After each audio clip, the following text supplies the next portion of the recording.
de julio del 2019. ¿Qué tal? Muy buenos días. Bienvenidos a su programa Contacto Directo. Empezamos revisando quiénes son hoy nuestros invitados y nos acompañan. Patricio Alarcón, presidente del Comité Empresarial Ecuatoriano. Las negociaciones del Ecuador para el ingreso al grupo de la Alianza del Pacífico. Y en otros temas aún hay nudos críticos en la reforma laboral a las que se opone parte del sector sindical. Lo vamos a revisar. Además, hoy estará con nosotros Dora Ordóñez, subsecretaria general anticorrupción. Vamos a hablar sobre la recuperación efectiva de lo robado en esa cirugía mayor que ofreció el presidente Lenín Moreno en campaña electoral. Y además, la venta de los bienes incautados y las acciones de la Comisión Anticorrupción y la Comisión Internacional. Lo vamos a examinar. También estará Juan Falconi Puig, jurista, para hablar sobre el matrimonio entre personas del mismo sexo ya en vigencia y la interpretación de la Corte Constitucional sobre el matrimonio igualitario visto desde otra óptica. La Fiscalía encontró el archivo original denominado Verde Final, que contiene más de 60.000 páginas de los registros que Alianza País habría llevado desde el 2012 hasta el 2016. En esos registros estarían pagados y pagos entregados por empresas contratistas del Estado y luego repartidos a funcionarios de gobierno, asambleístas, militantes del movimiento. Varios de estos pagos aparecen autorizados por el expresidente Rafael Correa y no todos los aportes fueron para campañas electorales.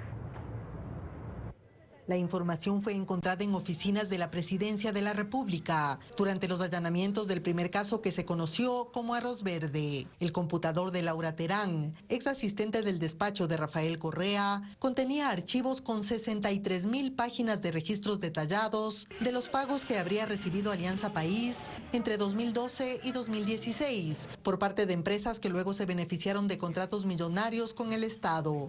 Las cuotas se exigían mes a mes. Por ejemplo, la empresa coreana SK, que estuvo a cargo de la repotenciación de la refinería de Esmeraldas y tuvo contratos para la refinería del Pacífico, se identifica con el código B8, 1.5 millones. L1, que corresponde al ex vicepresidente Jorge Glass, y el apunte argumentan que aún no tienen la adjudicación del contrato, que ellos cumplen a partir de esa fecha, y todo en cruce de facturas.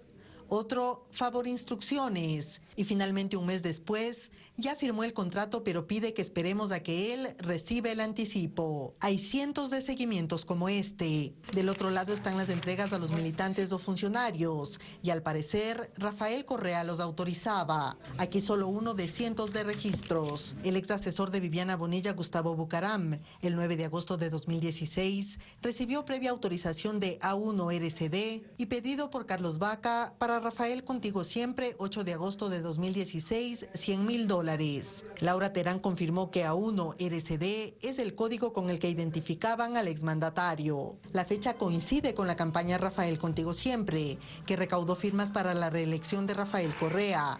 Quienes la impulsaban aseguraron en su momento que el financiamiento salió de sus bolsillos. Y hay listas de aportantes como esta, encabezada por Geraldo de Souza de Odebrecht y 30 nombres en total. El archivo Verde Final suma ingresos por 6.700.000 y además cruce de facturas por 8.780.000. En esos 4 años, Alianza País habría recibido más de 15,5 millones de dólares. En las miles de hojas hay nombres nuevos de empresas y también de exasambleístas, exasesores de confianza de Rafael Correa y exfuncionarios del gobierno anterior que habrían recibido el dinero.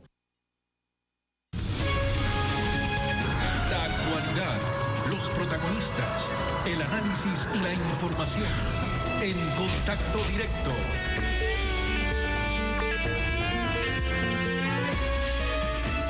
¿Qué tal, Lenín? Buen día, ¿cómo te va? Hola, Estefi, amigos televidentes, un buen día para todos. Si por algo se ha caracterizado el gobierno de Lenín Moreno es por su apertura comercial. Atrás quedaron los días de los acuerditos con países con los que el Ecuador negocia poco o no negocia nada. Es evidente que hay una decisión política por fortalecer las relaciones existentes con nuestros mayores socios y por abrir nuevas con los mercados más grandes del mundo. Pero como en cualquier relación, no se puede esperar solamente ganar. Una negociación implica ceder y eso puede tener consecuencias para algunos sectores que ante la firmeza de la iniciativa gubernamental empiezan a añorar los días de ese sabio proteccionismo que volvió cómodos a algunos empresarios y a los consumidores nos duplicó o triplicó los precios de casi todo. ¿Cuáles son los retos que implica un eventual ingreso de Ecuador a la Alianza del Pacífico? Se lo preguntamos a Patricio Alarcón, presidente del Comité Empresarial Ecuatoriano. Buenos días, Patricio. Muy buenos días, Lenin. Un cordial saludo a la audiencia de Contacto Directo. Y Lenin, efectivamente, el país está pasando de un modelo del aislamiento y del proteccionismo a una apertura inteligente. Y la Alianza del Pacífico trae algunos beneficios. Primero, el marco jurídico que se genera es el adecuado. ¿Para qué? Para pensar en invertir a largo plazo. En el caso de este mercado se está abriendo o consolidando un mercado de 225 millones de habitantes. Estamos trabajando con el bloque que genera el 44% de la inversión extranjera directa. Además, nos da la oportunidad de poder buscar el encadenamiento para ciertas industrias. Entonces, miren, no se puede solamente satanizar a un acuerdo comercial pensando que solo va a traer importaciones o beneficiar a ciertos sectores. Todos los sectores en el Ecuador se pueden beneficiar y especialmente el ciudadano. Pero yo le preguntaba por los retos del sector productivo. ¿Qué es lo que hay que hacer para ingresar en mejores condiciones a la Alianza del Pacífico?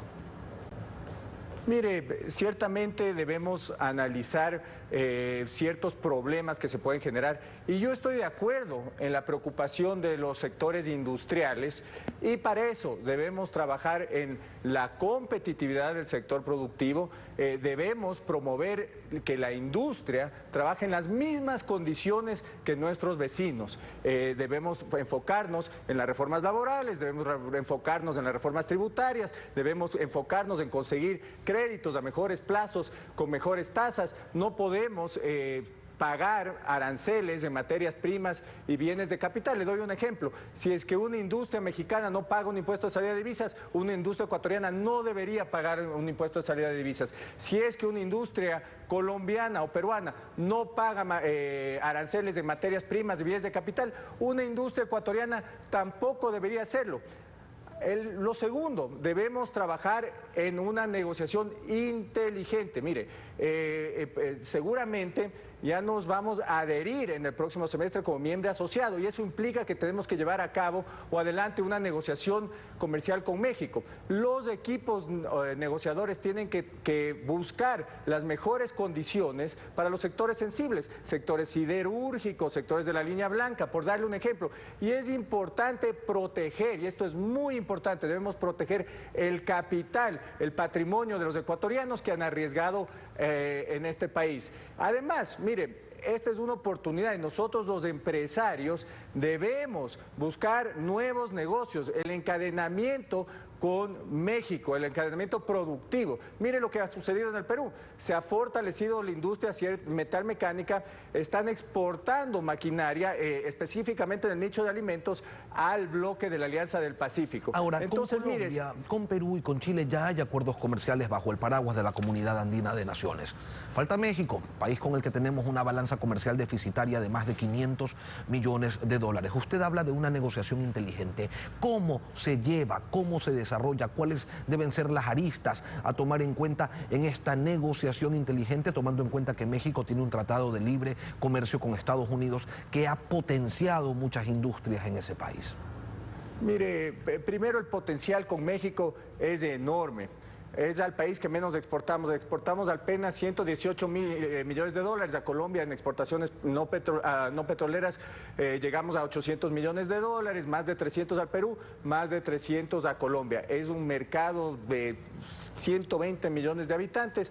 Podemos exportar muchísimo más. Ellos tienen sectores sensibles también y van a querer negociar de mejor manera. Nosotros también tenemos que presentarnos para negociar de la mejor manera con los sectores sensibles del Ecuador. Pero la oportunidad es grande y además, más allá del intercambio comercial, Lenin, tenemos que tomar en cuenta que en México existe un potencial muy grande de atraer más inversión. Mire, me parece que en los últimos 10 años han llegado más de 1.400 millones de dólares de inversión extranjera directa de México. Entonces sí, existe un reto con México, pero el potencial para vender muchísimo más que 118 millones de dólares existe, es una realidad. Patricio, y le voy a decir una cosa, ahora, mire. Sí, pero antes de aquello, sobre los temores que tiene la pequeña y mediana empresa de Pichincha, los automotrices, los industriales del metal, Walter Spurrier señala lo siguiente y yo quisiera que usted lo escuche. La idea es que en conjunto podemos negociar buenas condiciones en el comercio con el resto del mundo de la cuenca del Pacífico, que es donde está creciendo el comercio mundial. Un país que está industrializado de la misma naturaleza que el Ecuador es Colombia, y con Colombia tenemos acuerdos. Y Colombia tiene un acuerdo con México, por lo tanto, si Colombia ha podido defender su industria automotriz, etcétera, de alguna manera con México, que es un país más desarrollado de la región, nosotros podemos hacer lo mismo. Pienso que son problemas superables y son inevitables tenerlos que enfrentar, porque la única manera en que podemos vender más es si abrimos nuestro mercado a las importaciones.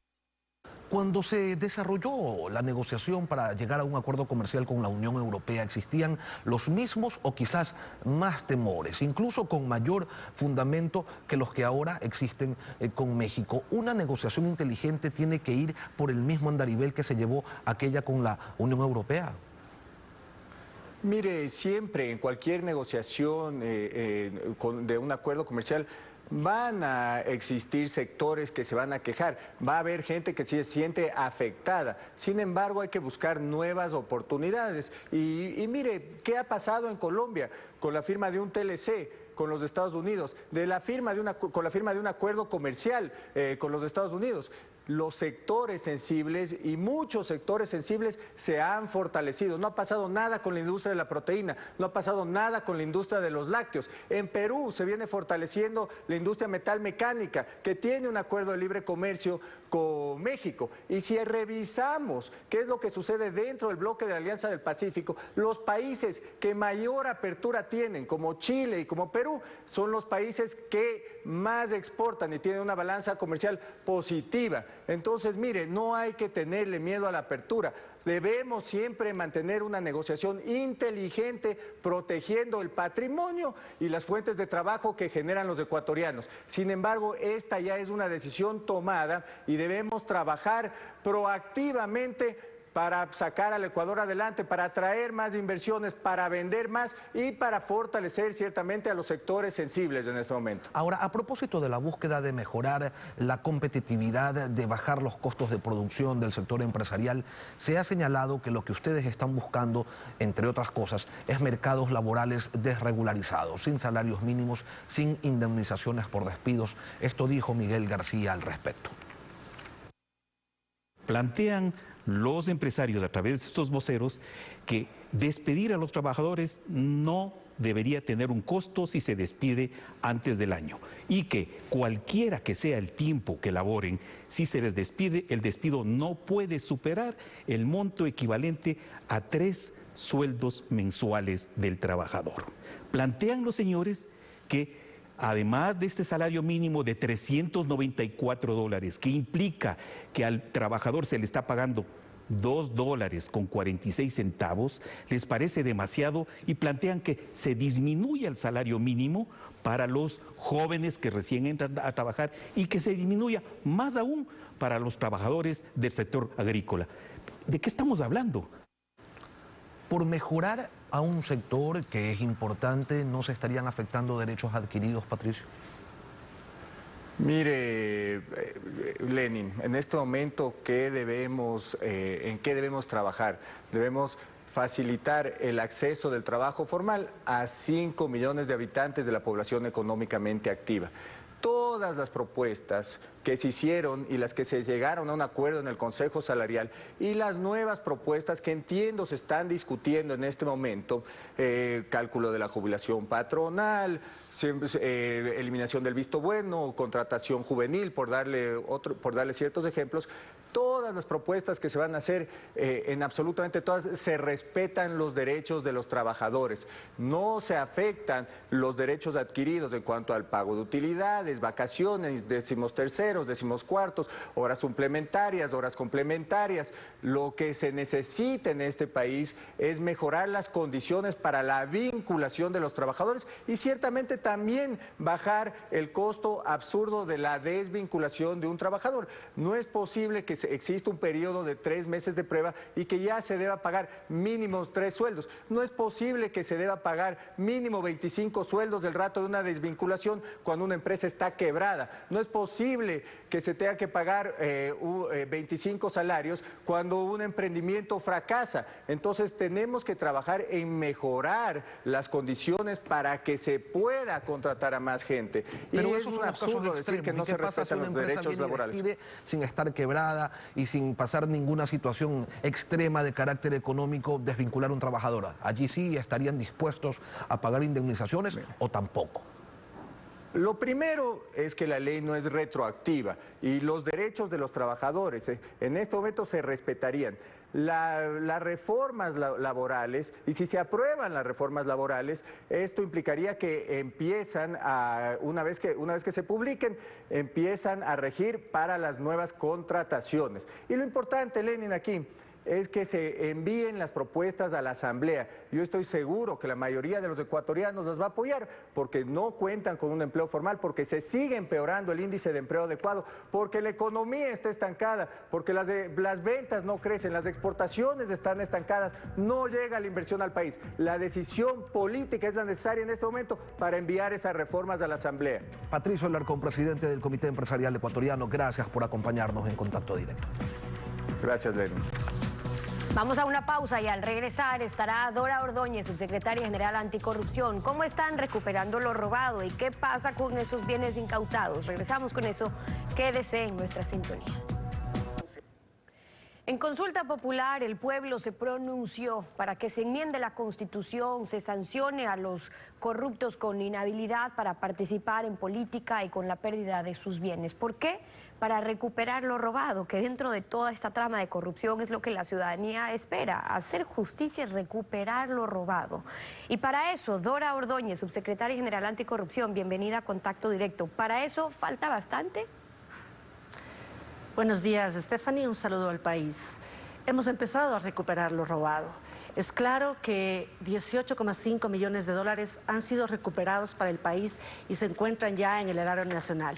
En el caso de los 5 últimos millones de dólares que fueron recuperados en el caso Petroecuador, que en las últimas semanas también lo hemos hecho público, bienes que se encuentran en varias provincias del país ya están por subastarse en los próximos días y se podrá obtener y tener este dinero y disponerlo para poder continuar con las actividades que también el presidente ha dicho que son necesarias, como por ejemplo el pago a los jubilados.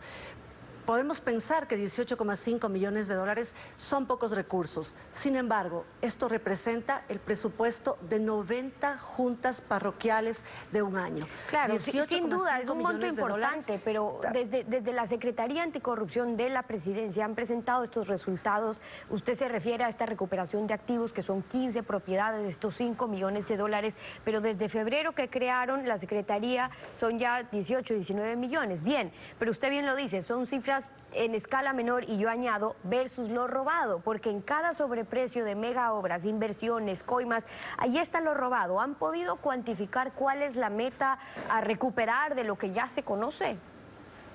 Para poder definir ese monto, Stephanie, es necesario también que podamos tener sentencias ejecutoriadas en firme.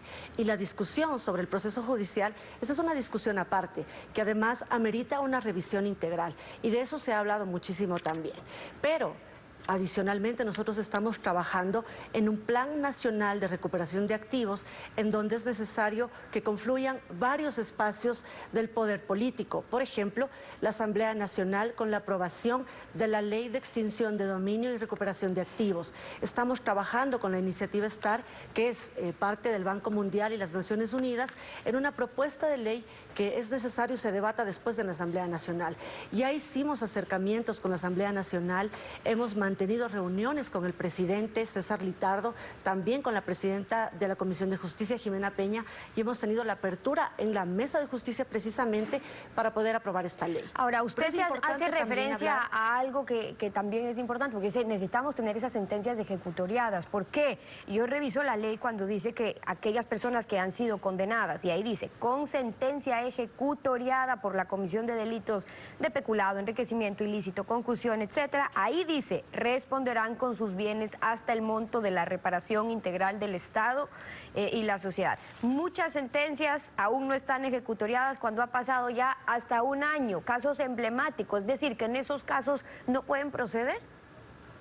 Justamente es importante que en la Asamblea también se analicen, y entiendo que pasará en las próximas semanas, también el decomiso sin condena. ¿Para qué? Para que en casos en que todavía no se ha podido judicializar una sentencia en firme, podamos recuperar los activos que han sido identificados como de origen ilícito. Pero no solamente los activos que en bienes inmuebles, por ejemplo, están en el país, sino también aquellos que constan en paraísos fiscales. Por ejemplo, en el caso Petroecuador, están identificados 30 millones de dólares en Suiza. En este momento hemos mantenido ya reuniones con la Cancillería para poder firmar un convenio con este país y poder repatriar estos recursos. En el caso Petroecuador también 5 millones de dólares están en Panamá y estamos ya emprendiendo las acciones porque es necesario, Stephanie, dejar una cosa clara. Hay varias barreras que son esenciales poder derribarlas para poder recuperar los activos. Y lo más importante es que podamos tener cooperación internacional. Y ahí viene la Comisión de Expertos Internacionales. Okay, ya le voy a preguntar sobre eso, pero antes, si contemplamos solamente los sobornos de Odebrecht, recuerde usted la nueva filtración de documentos que revela que los sobornos para los 12 países era aún más grande. En Ecuador estamos hablando de cifras de 51 millones, pero eso es solamente Odebrecht. Y luego lo que se investiga en Refinería del Pacífico, Esmeraldas, los acueductos, las hidroeléctricas, etcétera. Ahora, quienes reciben los sobornos, algo que los escondan en los techos, ¿qué ha pasado?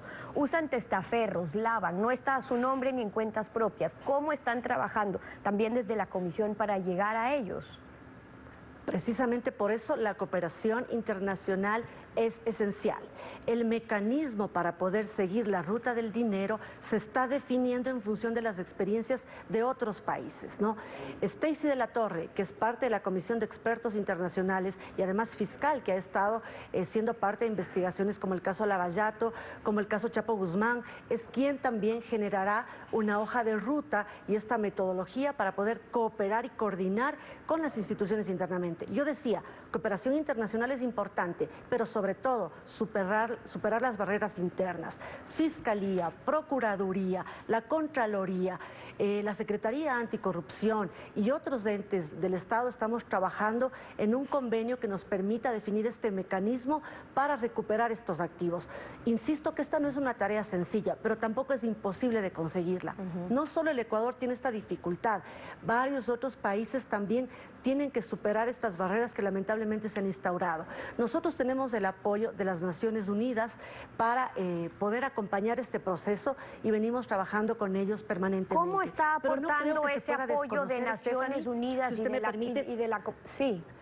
Sí. No creo que se pueda desconocer el esfuerzo que el gobierno nacional está haciendo para poder recuperar los recursos. Es más, hemos emprendido también una tarea interna de poder revisar y depurar las acciones de este propio gobierno. Y ese es el caso que este fin de semana lo hemos hecho público en la ciudad de Cuenca con el caso Austrogas, en donde evidenciamos un posible direccionamiento de procesos. Pero ¿no le parece difícil que sean ustedes mismos, es decir, desde una Secretaría Anticorrupción creada desde un mismo gobierno y el ejecutivo quienes se quieran investigar a ustedes mismos? Hago esta pregunta porque cuando se ofreció, porque para eso era importante el trabajo incluso de una comisión internacional antiimpunidad como la que se ofreció en campaña, no como la que hicieron, que podía compartir también con expertos internacionales en temas de recuperación de dinero. Desde la comisión ustedes, ¿cuánto han podido trabajar para ese aporte de la Comisión Internacional de la que poco o nada se sabe? Porque lo interesante es que no se estén investigando entre el mismo Ejecutivo, sino que haya una investigación real como la que sí ocurrió en otros países, no solamente de este gobierno, sino también del anterior, con los expertos ocupados en eso. Pero seguimos hablando de que a futuro en estos temas se está trabajando y es un tema que se ha venido discutiendo ya años. La Secretaría Anticorrupción tiene 4 meses de conformada y tiene resultados en concreto que ya han sido públicos. La recuperación de activos, varios operativos que hemos hecho en conjunto con otras instituciones del Estado y también la revisión de procesos contractuales en varias instituciones y empresas públicas, como el caso de Petroecuador, en donde hay millones de dólares en juego cuando se contratan ciertos procesos. Y entonces hemos dado resultados en estos 4 meses y hemos acompañado el proceso de conformación de la Comisión de Expertos Internacionales, pero ya no somos parte de esa comisión, porque precisamente la CEICE ha pedido autonomía para trabajar y entonces lo hará de manera independiente. Las Naciones Unidas es la Secretaría Técnica de la Comisión de Expertos y nosotros inclusive, Stephanie, no conocemos la agenda que tiene la Comisión de Expertos Internacionales. Lo que sí nos han dicho es que requerirán apoyo y asesoría eventualmente. Pero hay varias organizaciones de la sociedad civil que están apoyando a la Comisión de Expertos, como por ejemplo la Fundación Esquel, el Observatorio de Derechos y Justicia, la Corporación Participación Ciudadana, que además han emitido un pronunciamiento público de que esperan que la Comisión primero pueda mantener un trabajo independiente y también pueda dar resultados tempranos. Hay victorias tempranas, sí, sabemos que es una tarea que no es fácil de emprenderla, pero desde el Gobierno Nacional la línea es que se pueda apoyar todos los casos de investigación que se requieran y en eso nos mantenemos. Dora Ordóñez, subsecretaria general Anticorrupción, acompañándonos hoy en Contacto Directo. Gracias por haber estado con nosotros. 7 de la mañana con 31 minutos, una pausa y al regresar estará Juan Falconi Puig, jurista, y la decisión de la Corte Constitucional para poner en vigencia el matrimonio entre personas del mismo sexo. Ya volvemos. El 8 de julio por la noche el registro oficial publicó las sentencias de mayoría y minoría de la Corte Constitucional. Por ende, ya es legal el matrimonio entre personas del mismo sexo en nuestro país.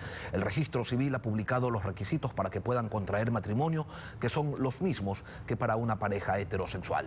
Desde el activismo LGBTI se ha señalado lo siguiente.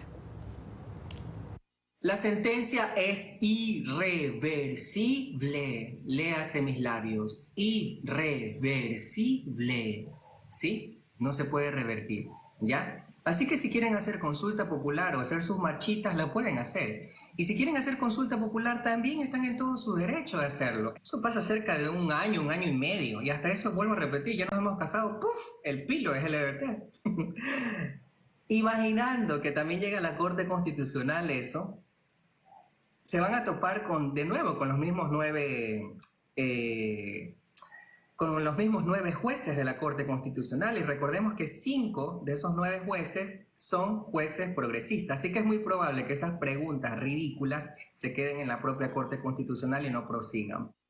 Hoy nos acompaña el doctor Juan Falconi Puig, jurista. Doctor Falconi, ¿la Corte Constitucional se arrogó competencias que no tenía?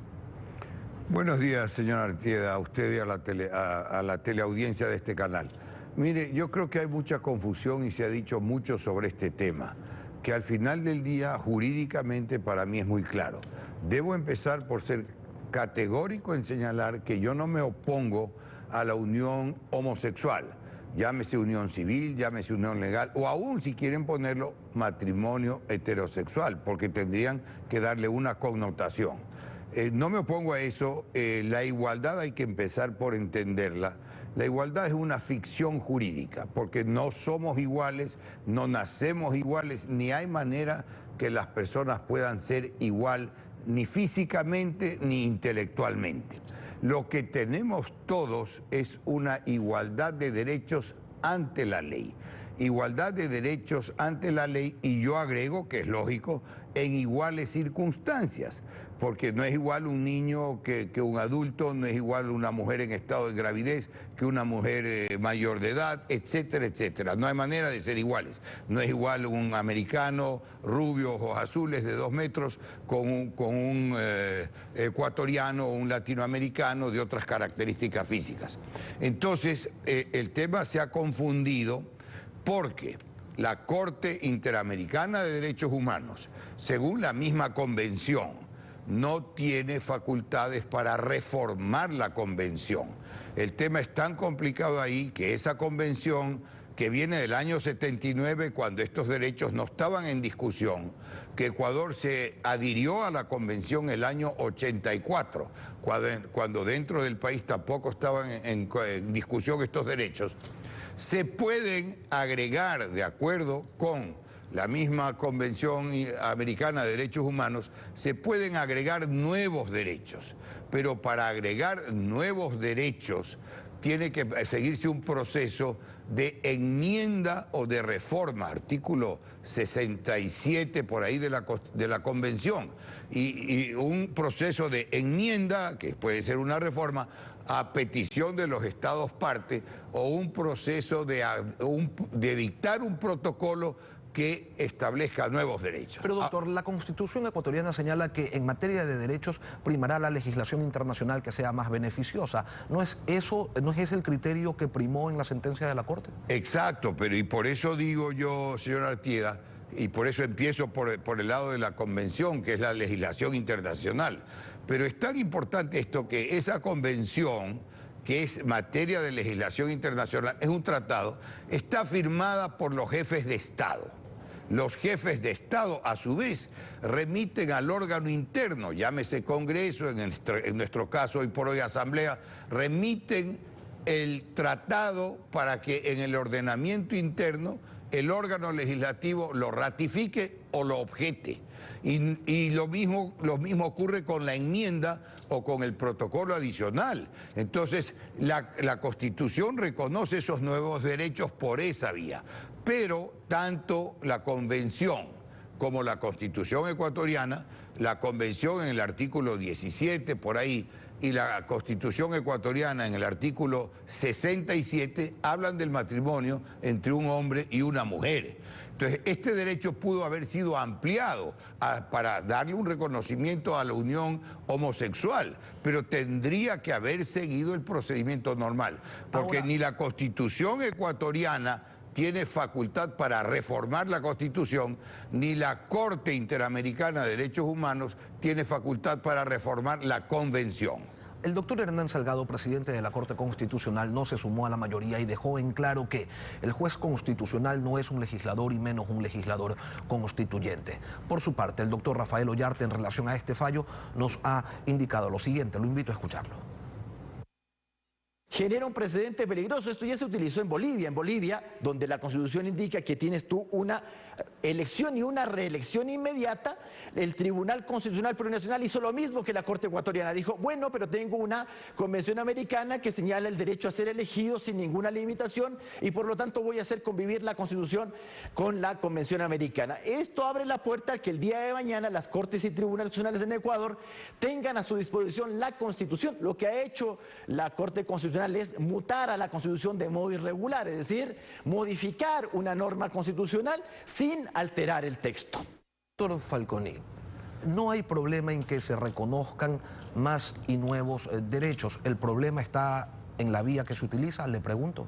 Exactamente, exactamente. Y yo tengo, si podemos exhibir a la cámara aquí a la mano, porque pensé que podía ser necesario, tengo aquí a la mano el texto de la Convención Americana sobre Derechos Humanos y el artículo 76 y 77 establecen respectivamente el procedimiento de enmienda y el procedimiento de un protocolo adicional para agregar derechos a la Convención. Entonces, repito, el tema al final del día es muy sencillo.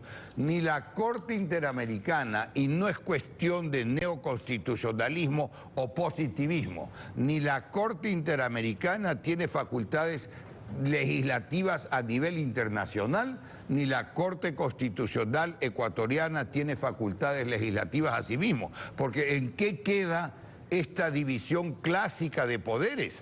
Más allá que ahora se agrega a esos tres poderes clásicos, ejecutivo, legislativo y judicial. más allá de que se agregue el poder de control, el poder electoral, etcétera, pero esa división clásica, o hay un poder legislativo o no lo hay, pero, o hay doctor, orden en la República o no lo hay. Pero ya está la sentencia publicada en el registro oficial, ya el registro civil dice vengan a casarse. ¿En qué quedamos? Mire, un poco creo que estamos en un limbo jurídico porque veía esa declaración de la señorita que usted puso primero, esa declaración. Nada podría impedir que más adelante pueda declararse esa sentencia nula, que pueda recién más adelante declararse o resolverse una reforma a la Constitución ecuatoriana, o que en definitiva se pueda enmendar o reformar, que implicaría en términos genéricos la Convención Interamericana, o agregarle un protocolo con nuevos derechos. Ahí se establecen en ambos instrumentos jurídicos la posibilidad de agregar nuevos derechos, pero siguiendo el procedimiento establecido en ellos mismos. Juan Falconi Puig, jurista, gracias por venir a Contacto Directo. Gracias a ustedes. Así concluimos esta emisión. A ustedes también gracias a su confianza y sintonía. Nos volvemos a encontrar mañana, Lenny. Que todos tengan un buen día.